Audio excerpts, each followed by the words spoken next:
Oke, selamat datang kembali ya teman-teman. Gimana tadi sudah bisa untuk player pref dan JSON-nya? Ya, kalau sudah maka kita akan coba membuat save system dengan menggunakan JSON. Ya, tapi sebelum masuk ke sana saya akan bahas terlebih dahulu kelemahannya JSON. Ya, kalau di video sebelumnya mungkin teman-teman sudah tahu kelebihannya JSON. Wah, ini ternyata mudah sekali ya. Dan cara manusia kita pun bisa memahami JSON dengan sangat mudah. Nah, kelemahannya karena bentuknya yang sangat sederhana tadi, maka berkas JSON ini bisa dibuka dengan editor teks biasa. Maka nilainya nanti bisa diubah-ubah dengan mudah, baik oleh kita sebagai developer atau game programmer, maupun sebagai player. Ya, nah tentunya ini tidak masalah sih kalau sekedar dipakai untuk database saja, dan kadang-kadang memang ada yang menggunakan JSON ya supaya gamenya memang bisa dimodifikasi atau dimod sesuai kebutuhan. Ya cuman kalau untuk sistem saving, sistem save atau load mungkin kurang cocok ya. Kenapa? Karena berarti playernya kalau tahu letaknya dan tahu indikasinya ini variabel buat apa, maka dia bisa ngedit-ngedit sendiri. Ya, cheating lah istilahnya. Tapi kalau merasa bahwa game saya kan single player, si pemainnya mau nge-cheat ya sudahlah, enggak masalah, boleh pakai JSON ya. Oke, kita akan coba aja membuat save system dengan JSON. Ya, saya sudah menyiapkan proyek Unity kosongan, save system. Ya, nanti bisa di-download. Saya kasih linknya di bawah ya. Ada save system seperti ini, bentuknya zip, tinggal diekstrak aja. Ini bikinnya pakai Unity 2020.1.3 ya, jadi mohon disesuaikan sendiri ya. Kalau Unity-nya lebih baru, setahu saya sekarang 2021.9, nggak masalah, di-upgrade aja. Kalau 2019, saya rasa masih bisa dibuka.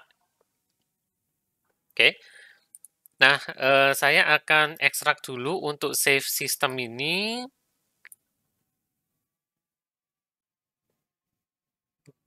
Ya, sambil menunggu, kita akan lihat apa sih ya yang sudah disediakan nanti.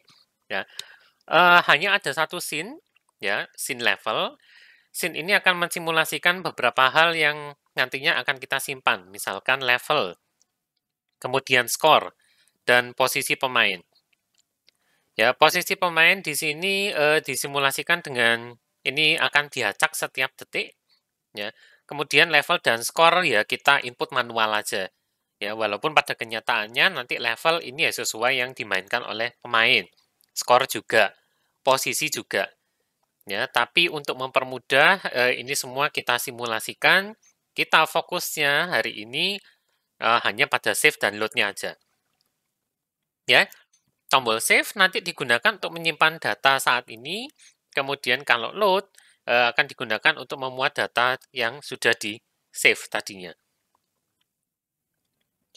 Oke, jadi yang akan kita perlukan atau yang akan kita buat untuk project kali ini adalah sebuah data class untuk menampung semua data game yang penting untuk disimpan. Ya, pada contoh kasus kita akan menyimpan level, skor, dan posisi pemain. Sementara itu, kelas berikutnya adalah sebuah kelas untuk melakukan save dan load. Ya, jadi kita akan membuat dua kelas tambahan. Oke, saya akan skip sebentar videonya sampai ekstraksi saya selesai ya. Oke, ekstrak saya selesai.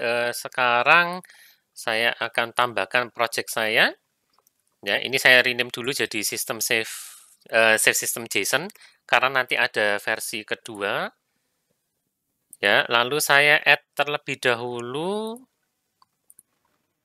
untuk yang JSON, kemudian dibuka. Oke, jadi ini project yang sudah saya sediakan. Kemudian di dalam juga ada sudah script player untuk mensimulasikan pemainnya. Ya, cuman belum dipasang kemana-mana. Ya, kalau mau dicoba bisa bikin empty dulu. game object player, kemudian dipasang ke sana. Ya, seperti itu. Saya akan ganti layout sebentar ya. Ya, kurang lebih seperti ini. Kemudian player script-nya diatur dulu aja ya. Saya sudah sediakan beberapa user interface di sini. Input level adalah di sini. Masukkan input score dan text position. Sorry, input score-nya kelewat. Nah, seperti ini. Kalau dijalankan, ya bisa terlihat di sini posisinya akan berganti terus setiap detik. Ya, dan mungkin kalau yang jeli melihat ini ada lingkaran yang gerak-gerak di bawah ya. Karena memang posisinya player saya juga pindah-pindah sama dengan hasil randomannya ini. Oke. Nah, langkah pertama yang perlu kita lakukan adalah membuat data kelasnya dulu. Ya, jadi silakan bikinkan C# script baru player data. Ya, di script create C# script, beri nama player data. Ya, lalu silakan dibuka. Ya, sambil nunggu Visual Studio saya selesai loading, saya akan jelaskan kurang lebih isi dari player datanya dulu. Ya, untuk bisa memanfaatkan JSON, tentunya teman-teman ingat kelasnya harus di serializable. Ya, jadi nanti untuk kelas player data kita akan hapus turunan dari mono behavior, kemudian nambah atribut system.serializable. Ya, oke.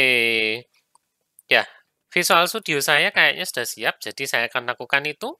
Mono behavior-nya dihapus. Kemudian isinya dikosongkan dulu.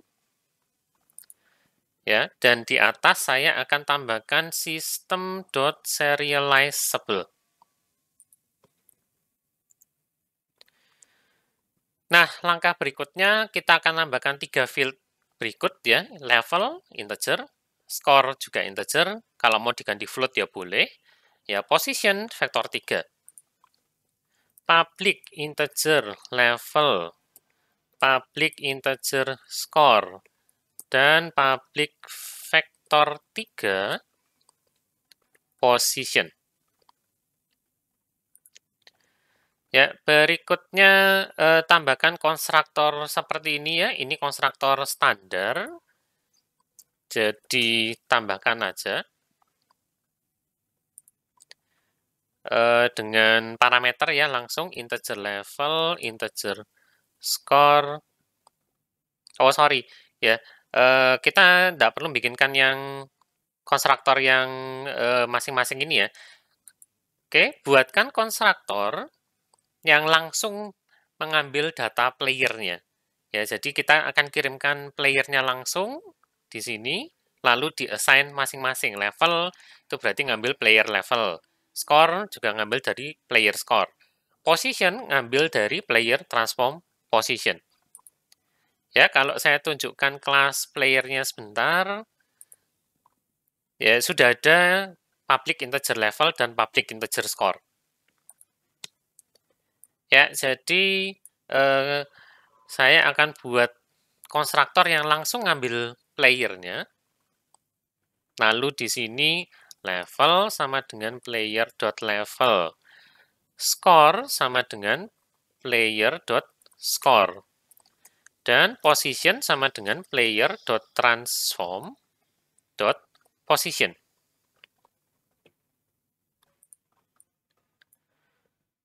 Oke, nah data kelasnya cukup. Ya, jadi data kelasnya simpel sekali memang, isinya hanya field dan konstruktor. Ya, konstruktornya ini optional sebetulnya sih. Ini hanya untuk mempermudah aja karena toh field-nya semuanya public. Ya. Nah, ini berarti saya tidak butuh, dihapus saja. Supaya rapi ya.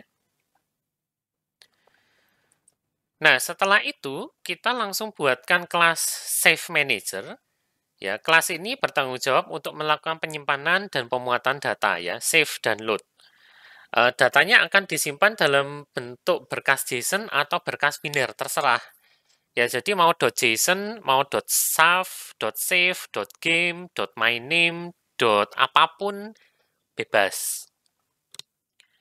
Ya, dan karena Save Manager ini sifatnya nanti kita nggak perlu bikin objeknya lah ya, buat apa, maka buatkan aja dia sebagai static class. Oke, tambahkan script baru, Save Manager.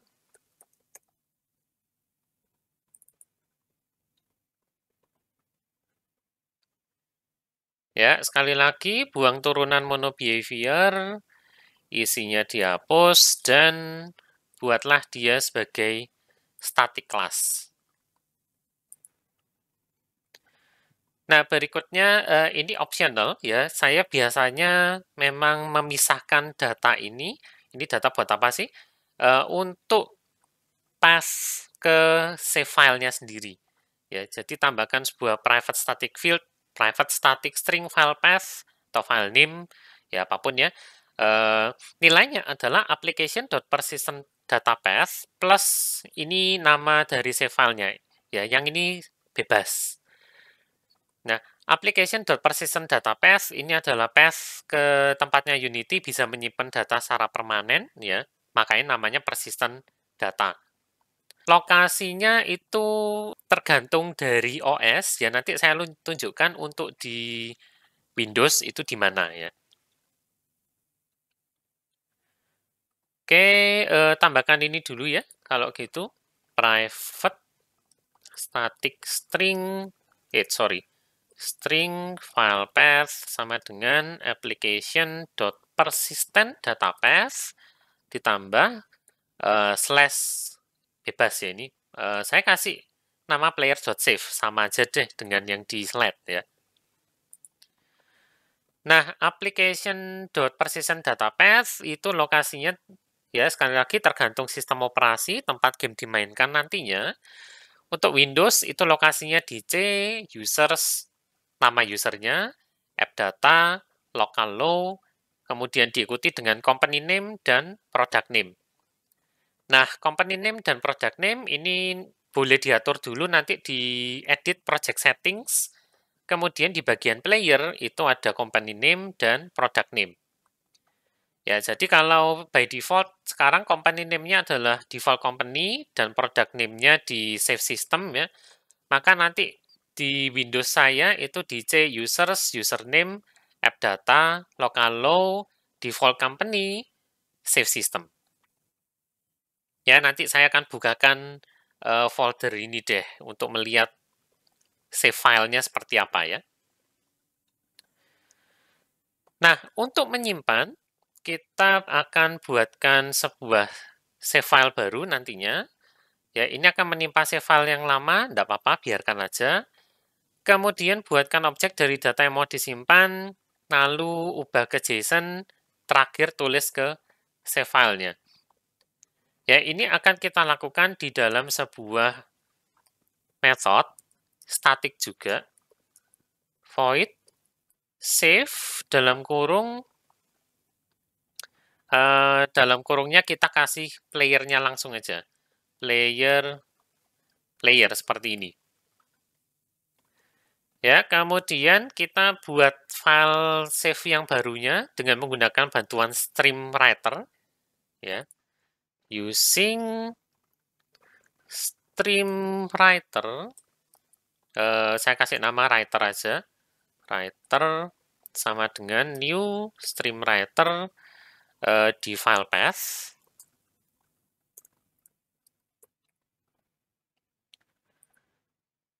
Ya, berikutnya buatkan data dari buatkan objek dari data yang mau disimpan. Ya, kita bikin player data di sini. Player data sama dengan new player data dari player. Ya, setelah itu kita ubah jadi JSON. String JSON sama dengan JSON utility dot to JSON, kirimkan datanya.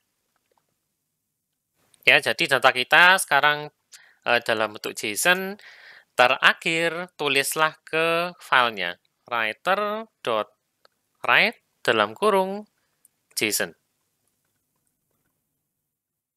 Dah, save-nya gitu aja. Sederhana ya.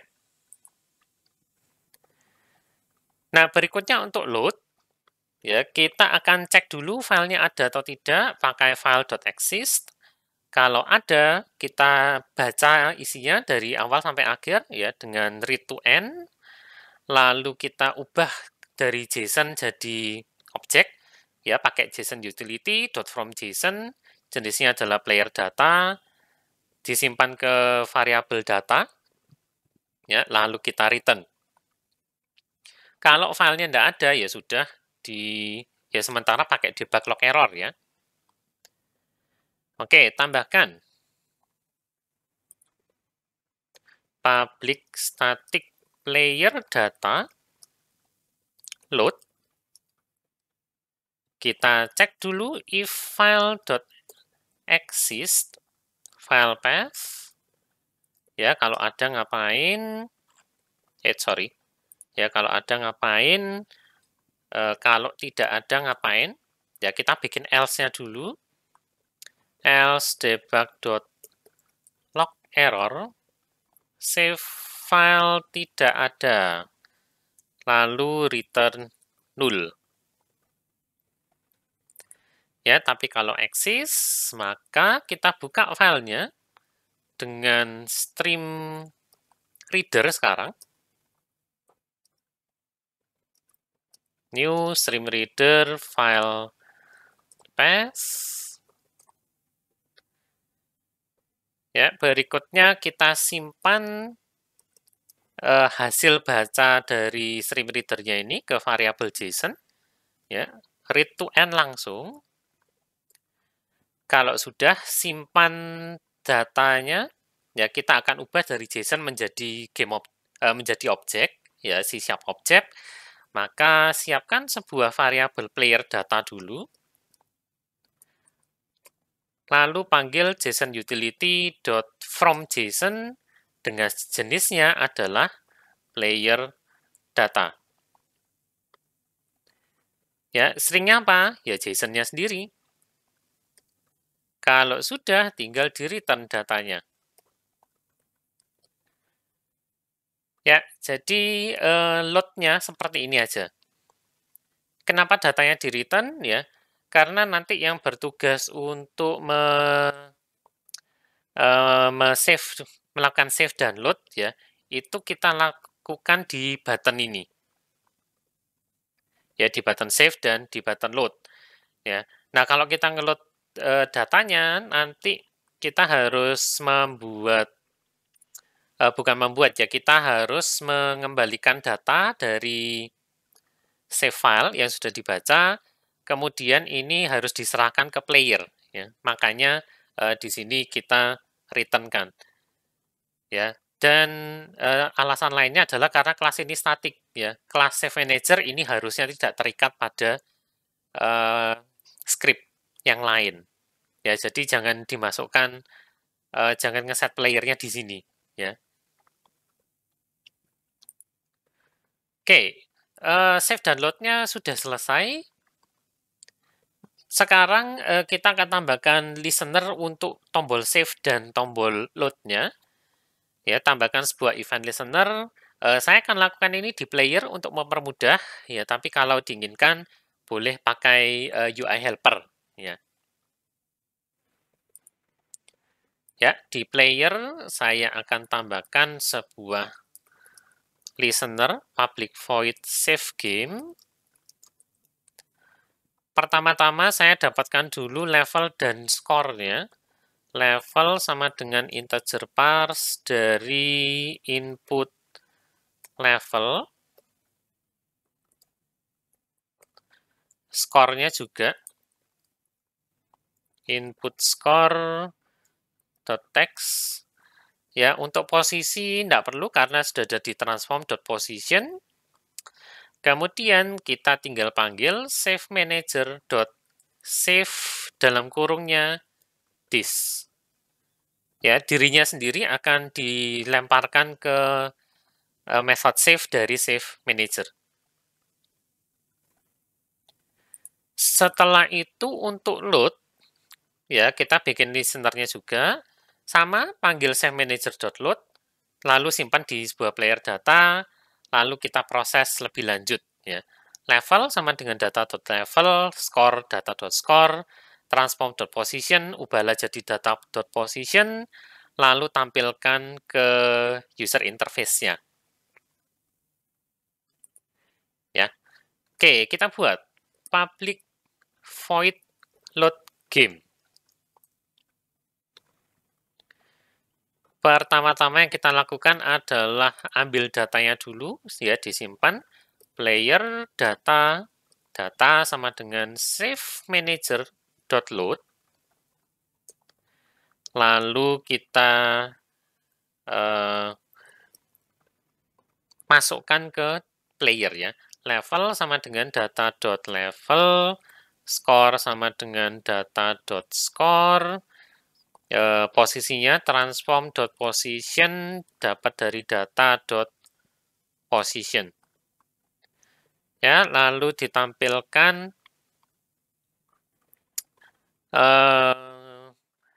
ya tampilkan aja input level.text sama dengan level.toString, input score.text sama dengan score.toString juga, dan terakhir text position.text sama dengan transform.position yang ditostringkan. Nah, kurang lebih sistem save dan load kita sudah jadi. Ya, mari kita tes di Unity-nya. Oke, di play. Ya, biarkan ini merandom sesuatu, kemudian isikan angka level dan angka skornya bebas. Ya, lalu klik save. Nah, untuk saat ini tidak terjadi apa-apa. Ya, kalau mau level dan skornya ini kosongkan dulu, kemudian langsung klik load. Oh, sorry, save dan load saya belum ditambahkan listener ya, kelupaan tadi. Ya, maka jangan lupa tambahkan dulu listenernya untuk button save. Semoga masih ingat caranya ya untuk menambahkan listener.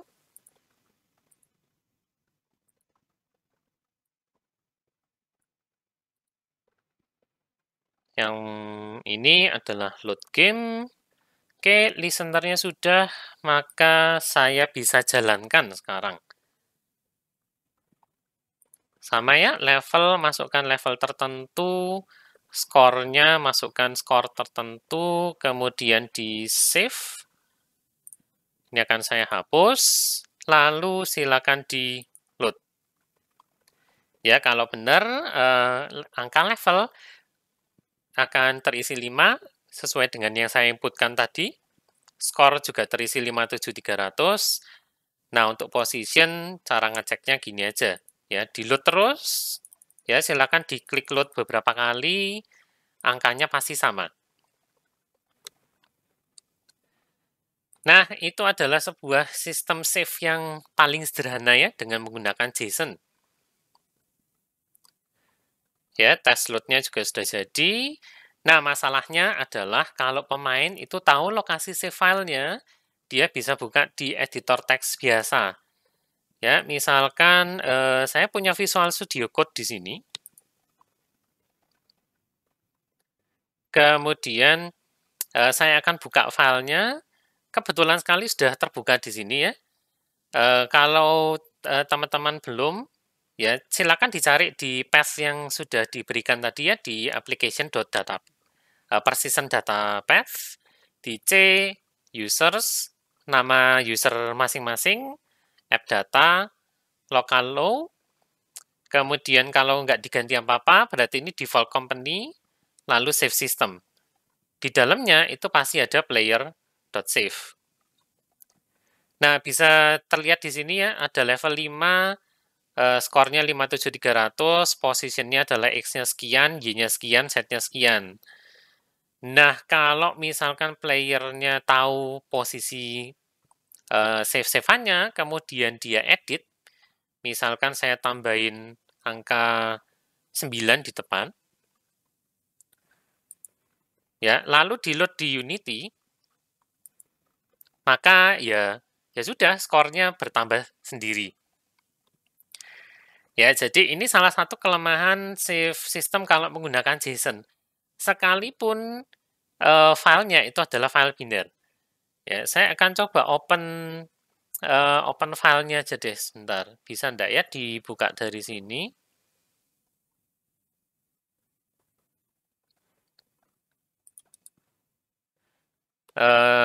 Ya, saya langsung carikan aja deh di Windows, users, nama user masing-masing, app data, ini hidden ya. Jadi harus aktifkan view hidden files dulu. App data, local low, default company, save system. Nah ini ya, walaupun memang filenya adalah file.save ya, kalau dibuka langsung nggak bisa. Tapi kalau dia punya file text editor ya, seperti yang saya lakukan sekarang ini, dia bisa buka di misalkan di Visual Studio Code atau bahkan di Notepad, kemudian diedit-edit sendiri. Ya, jadi itu salah satu kelemahannya menggunakan JSON. Nah, untuk mengatasi kelemahan ini, maka setelah ini kita akan coba membuat save system yang serupa, tapi menggunakan konsep binary file. Ya. Seperti apa caranya save system dengan binary file? Jangan kemana-mana dulu, kita akan pelajari bersama di video yang berikutnya.